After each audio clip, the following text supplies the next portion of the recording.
नमस्कार दोस्तों, मैं ऋतुराज मिश्रा प्रयागराज उत्तर प्रदेश से आप सभी का आज के सेशन में हार्दिक स्वागत और अभिनंदन करता हूं। दोस्तों, फ्रेटर्निटी फंड, फ्रेटर्निटी का मतलब होता है बंधुत्व, फंड का मतलब होता है कोष, बंधुत्व कोष, भाईचारे का धन।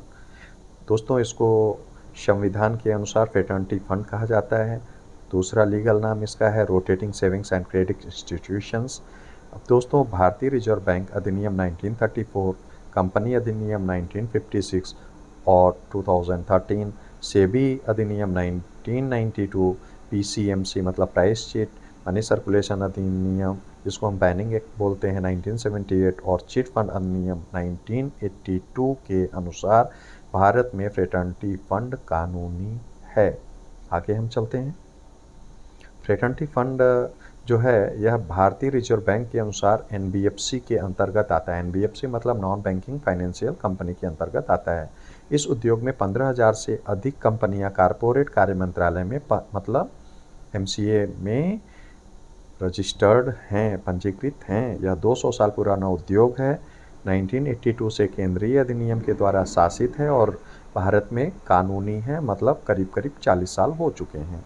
यह संबंधित राज्य सरकार के स्टैम्प्स एवं रजिस्ट्रेशन डिपार्टमेंट के द्वारा रेगुलेट किया जाता है।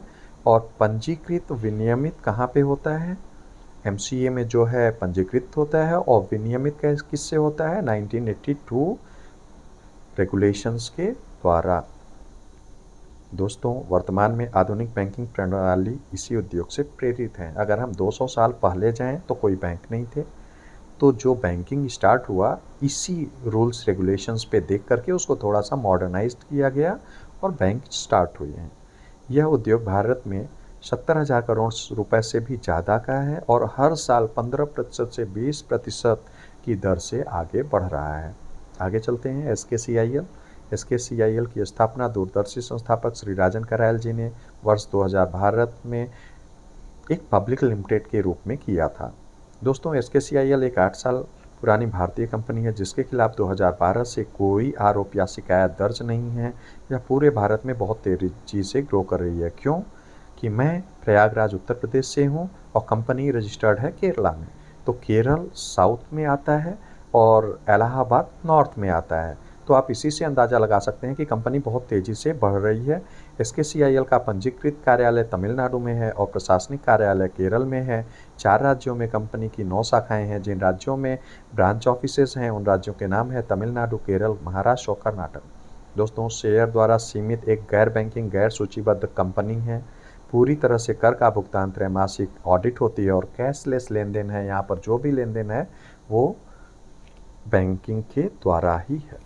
आगे चलते हैं। विशेषताएं और लाभ आपको कैसे मिलेंगी? तो दोस्तों, साप्ताहिक आय मिलती है हमें, साप्ताहिक बचत पर लाभांश मिलता है, रैंक मिलता है, उपहार मिलता है, पुरस्कार मिलता है, यहाँ पर नेशनल लेवल की मान्यता मिलती है और प्रोत्साहन राशि मिलती है। दोस्तों, शेयर खरीद सकते हैं। निर्देशक के रूप में एसकेसीआईएल के बोर्ड ऑफ डायरेक्टर में रहने का अवसर मिलता है। असीमित पीढ़ियों के लिए नामांकन, असीमित आय हम अर्न कर सकते हैं। कोई उत्पाद नहीं है जैसे हम डायरेक्ट सेलिंग इंडस्ट्रीज़ में देखते हैं, पुनर्खरीद करो, लक्ष्य प्राप्त करो, स्टॉकिंग करो। इन सब की कोई भी आवश्यकता यहाँ पर नहीं है। बिना किसी बॉस के फुल टाइम, पार्ट टाइम घर में बैठ कर के काम करें, बिना किसी समय सीमा के। शून्य निवेश है यहाँ पर, शून्य देयता है। जब शून्य निवेश हुआ तो शून्य देयता हुआ, शून्य देयता हुआ तो जोखिम कुछ भी नहीं है। जब जोखिम नहीं है तो हमें सिर्फ अर्निंग करने का अवसर मिलता है। आत्मनिर्भर भारत का समर्थन हमारी कंपनी करती है और वोकल फॉर लोकल को हमें भी सपोर्ट करना चाहिए एज अ इंडियन सिटीजन। दोस्तों, हमारा देश तब तक आगे नहीं बढ़ सकता जब तक कि यहाँ पर हर एक गरीब फाइनेंशियली फ्रीडम ना प्राप्त कर ले। हम अगर अपने देश को विकसित देशों की सूचीबद्ध में शामिल कराना चाहते हैं तो अगर हम यहाँ पर एक एक गरीब को अगर इस कंपनी के साथ जो है ले आएँ और उसको जो है यहाँ पर रजिस्टर्ड करें, उसके लिए काम करें और उससे काम करवाएं, तो 2030 तक हमारा देश $10,000 पर कैपिटा इनकम वाला जो है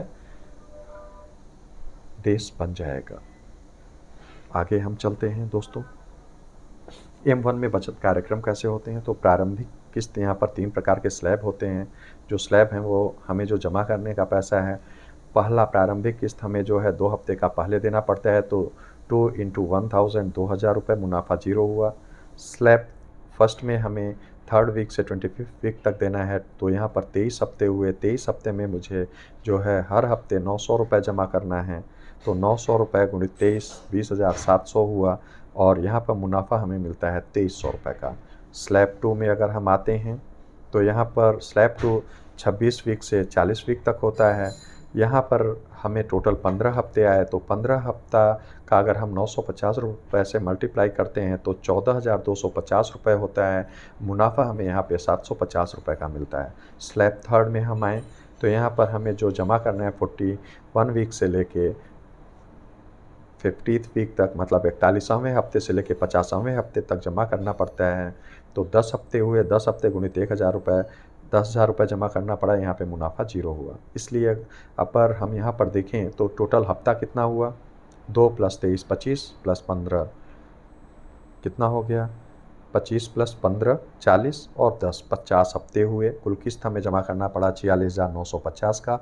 मुनाफा हुआ 3,050 का। यह 50 सप्ताह, हर सप्ताह हमें 1000 जमा करना था, लेकिन हम 46,950 ही जमा कर रहे हैं।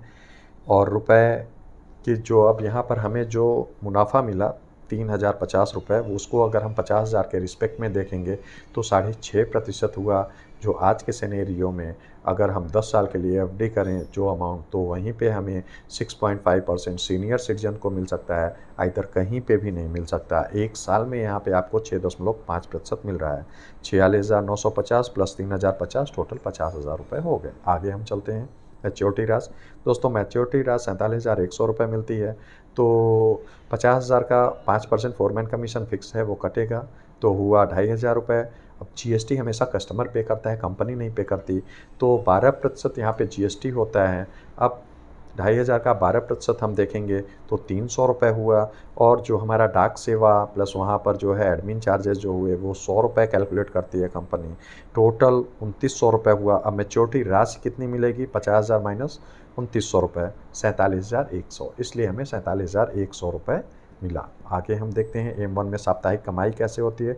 तो दोस्तों यहाँ पे साप्ताहिक कमाई साप्ताहिक बचत स्लैब के अनुसार जो हमने आपको पहले बता दिया है, हमारे सैलरी के सारे अमाउंट हमारे बैंक खाते में ही आता है। M1 में अधिकतम साप्ताहिक कमाई 100 PV और यहाँ पर PV वैल्यू है 300 रुपये, तो 100 × 300 30,000 रुपये है। कमीशन उत्पन्न करने के लिए कम से कम 2 टीमें बनानी हैं। टीमें क्यों बनानी पड़ती हैं दोस्तों, अगर हम एक महीने में 30,000 रुपये पा रहे हैं 8 घंटे काम करके, अब अगर मुझे 60,000 चाहिए तो मुझे 16 घंटे काम करना होगा, मुझे 90,000 चाहिए तो 24 घंटे, और मुझे 1,20,000 चाहिए तो 36 घंटे क्या हम काम कर सकते हैं? पॉसिबल नहीं है। तो हम अपने काम को कम करने के लिए हम टीम बना देते हैं, और जब हम टीम बनाते हैं तो वो टीम जो काम करती है उससे हमें प्रॉफिट अर्न होता है। इसलिए हमें सिर्फ 2 ही टीमें बनानी अनिवार्य हैं। कमीशन जो है हमारा पीवी पॉइंट वैल्यू के अनुसार ही उत्पन्न होगा। पीवी की गणना साप्ताहिक मिलान टीम के अनुसार की जाती है। साप्ताहिक मिलान मतलब मान लीजिए कि टीम ए में 10 लोग हैं और टीम बी में 12 लोग हैं, तो यहाँ पे साप्ताहिक मिलान कितना हो रहा है, मिनिमम पीवी 10 मैच कर रहा है, तो 10 पीवी 10 × 300 रुपीज़ 3,000 हमारा कमीशन जनरेट होगा। जो बच्चा 2 लोग हैं उन लोगों को अगले हफ्ते के लिए कैरी फॉरवर्ड कर दिया जाता है। और दोस्तों ये जो हमारा पीवी वैल्यू 300 रुपये है, ये अनंत स्तर के लिए है। मान लीजिए आपकी टीम में 100 लोग हैं, दूसरी साइड में 10 लोग हैं, तो ऐसा नहीं है कि आपका वो जो है लैप्स हो जाएगा। आपका अगले हफ्ते में मान लीजिए आपके 10 लोग आए टीम बी में, वहाँ पर 20 हो गया, तो बचा 10 पीवी का पैसा आपके अकाउंट में अनंत स्तर तक ऐसे ही आता रहेगा। अतिरिक्त सदस्य को अगले सप्ताह तक ले जाया जा सकता है, कैरी फॉरवर्ड कर दिया जाता है। टीम के सदस्यों के लिए असीमित समय वैधता है मैचिंग के लिए। मैंने बताया कि अगर आपका 100 हो गया, दूसरी साइड में 10 है, आप उसको कितने भी समय सीमा में उसको पूरा करके उसका अमाउंट ले सकते हैं। असीमित एवं रॉयल्टी यह कैसे मिलती है, M1 M2 M3 हमारे पास 3 प्रकार के समूह हैं। तो दोस्तों M1 में पीवी वैल्यू 300 है, M2 में 600 रुपये और M3 में 1,500 रुपये है। साप्ताहिक आय यहाँ पर 100 पीवी मैक्सिमम अर्न कर सकते हैं किसी भी समूह में, तो 100 × 300 30,000, 30,000 × 4 तो महीने का हुआ 1.2 लाख। अब 1.2 लाख × 12 तो साल का हुआ 14.4 लाख। आगे आते हैं M2 में, तो पीवी वैल्यू यहाँ पे 600 है, 600 × 100 60,000 अ वीक। अब महीने का हम देखें तो 60,000 × 4 2.4 लाख। अब इसको हम अगर सालाना देखें तो 2.4 × 12 28.8 लाख रुपीज़ हम अर्न कर सकते हैं एक साल में। एम 3 में आ जाएं तो पीवी वैल्यू 1500 है, 1500 इंटू 100 1.5 लाख हुआ साप्ताहिक आय। मासिक आय में आए तो 1.5 लाख इंटू 4 6 लाख रुपीज़ हम मासिक यहाँ पर अर्न कर सकते हैं। और सालाना देखें तो 6 इंटू 12 72 लैक्स। इस तरह से अगर हम M1 M2 M3 को अगर जोड़ दें तो हम मैक्सिमम साप्ताहिक 2.4 लाख अर्न कर सकते हैं, और महीने का 9.6 लाख और वार्षिक 1.15 करोड़ रुपीज़। दोस्तों M1 में न्यूनतम 1 PV करने के बाद ही हम M2 में काम शुरू कर सकते हैं। ये कंपनी की नियम है और कंपनी की एक शर्त भी है। रैंक और प्रोत्साहन राशि आपको कैसे मिलता है? जब हमारी टीम ए और टीम बी में 10-10 एजेंट हो जाते हैं तब हम कहलाते हैं फील्ड ऑफिसर। हमें एक रिस्ट वॉच गोल्डन कलर की मिलती है। हमारी कंपनी के साथ गोल्डन पीरियड की शुरुआत हो जाती है। दोस्तों 8 फील्ड ऑफिसर जब टीम ए और टीम बी में 8-8 बन जाते हैं तो हम कहलाते हैं ऑर्गेनाइजर। हमारे कमीशन के अलावा 10,500 रुपये का हमें कैश रिवार्ड आता है। जब टीम ए टीम बी में 6 ऑर्गेनाइजर बन जाते हैं तब हम कहलाते हैं डेवलपमेंट ऑफिसर, और हमें 50,000 रुपये का कैश रिवार्ड कंपनी हमारे कमीशन के अलावा देती है। और जब हमारे टीम ए टीम बी में 4 डेवलपमेंट ऑफिसर बन जाते हैं तब हम कहलाते हैं एरिया मैनेजर, और हमें यहाँ पर एक विदेश यात्रा के साथ कैश रिवार्ड मिलता है। आगे हम देखते हैं जब हमारे टीम में 3 एरिया मैनेजर टीम ए टीम बी में बन जाते हैं तब हम कहलाते हैं रीजनल मैनेजर, और हमें 3 लाख रुपए का कैश रिवार्ड हमारे कमीशन के अलावा मिलता है। जब 2 रीजनल मैनेजर टीम ए में और 2 टीम बी में बन जाते हैं तब हम कहलाते हैं टीम जनरल मैनेजर, और हमें 20 लाख रुपए कैश रिवार्ड मिलता है। इस तरह से दोस्तों M1 M2 M3 तीनों समूहों में हमें 24 इंटू 3 72 लाख रुपीज़ का कैश रिवार्ड मिलता है हमारे कमीशन के अलावा। आगे चलते हैं।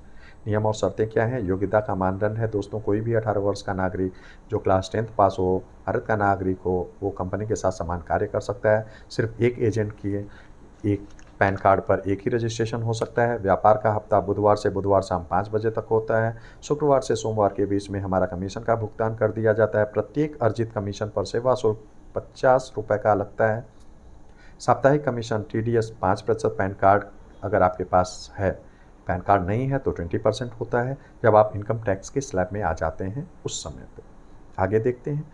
अधिनियम के अनुसार SKCIL द्वारा 5% का फोरमैन कमीशन की कटौती की जाती है।